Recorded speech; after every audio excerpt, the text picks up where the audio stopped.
مجلس اتحاد المسلمین نے جب پچھلے سال اس بات کا اعلان کیا کہ ہم 17 سپٹمبر کے دن اس کو نیشنل انٹیگریشن ڈے کے طور پر منائیں گے، جس کو اردو میں قومی یکجہتی کا نام دیا جاتا ہے، قومی یکجہتی کہا جاتا ہے، تو اس کے بعد بہت سے لوگ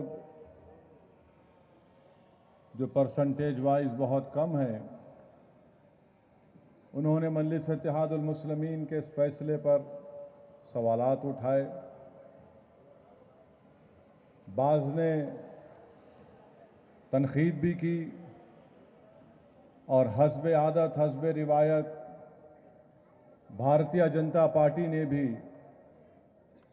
انہی کی زبان میں بات چیت کی اور کہا کہ مجلس اتحاد المسلمین کس بنیاد پر 17 سپٹمبر کے دن نیشنل انٹیگریشن ڈے یا قومی یکجہتی کا دن کیسے منا سکتی ہے۔ تو سب سے پہلی بات تو یہ ہے کہ حیدرآباد ایک آزاد ریاست تھی، آپ جانتے ہیں، اور آزاد ریاست کے حکمران سلطنت آصفیہ کے نظام ہوا کرتے تھے۔ ملک کو آزادی ملی، اسٹینڈ سٹل ایگریمنٹ ہوا، اس کے بعد پولیس ایکشن ہوا، اور اگر آپ تاریخ کا مطالعہ کریں گے، تاریخ کو پڑھیں گے، تو کہیں پر بھی آپ کو آر ایس ایس یا جن سنگھ یا یہ سنگھ پریوار کے لوگوں کا کوئی رول حیدرآباد کے اس وقت کی لڑائی میں ان کا نظر نہیں آتا ہے۔ حیدرآباد ایک بہت بڑی ریاست تھی، یہ موجودہ تلنگانہ کے ساتھ ساتھ اورنگ آباد تک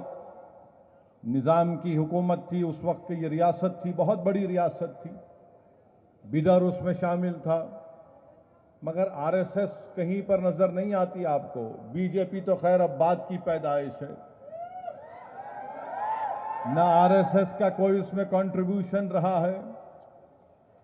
تو آر ایس ایس کو کوئی حق حاصل نہیں ہے، نہ موجودہ بی جے پی کو حق حاصل ہے کہ وہ مجلس اتحاد المسلمین کے اس فیصلے پر کچھ بول سکے۔ اب رہا سوال ان لوگوں کا جو مجلس کے فیصلے کے بارے میں لکھتے ہیں، بولتے ہیں، میں ان سے بھی یہ کہنا چاہوں گا کہ اگر میں نظام کے وقت پیدا ہوتا تو میں گٹھن کی زندگی محسوس کرتا، اس لیے کہ فیوڈل سسٹم تھا، ایک بادشاہ تھا، اور بادشاہ کے سامنے آپ کھل کر اپنی بات نہیں کر سکتے تھے۔ آئین نہیں تھا، سمویدھان نہیں تھا، کانسٹیٹیوشن نہیں تھا۔ ملک آزاد ہوا، آئین بنا، اور پھر اس آئین نے ہم کو اس بات کا حق دیا کہ ہم اپنے پسند کی بات کر سکیں۔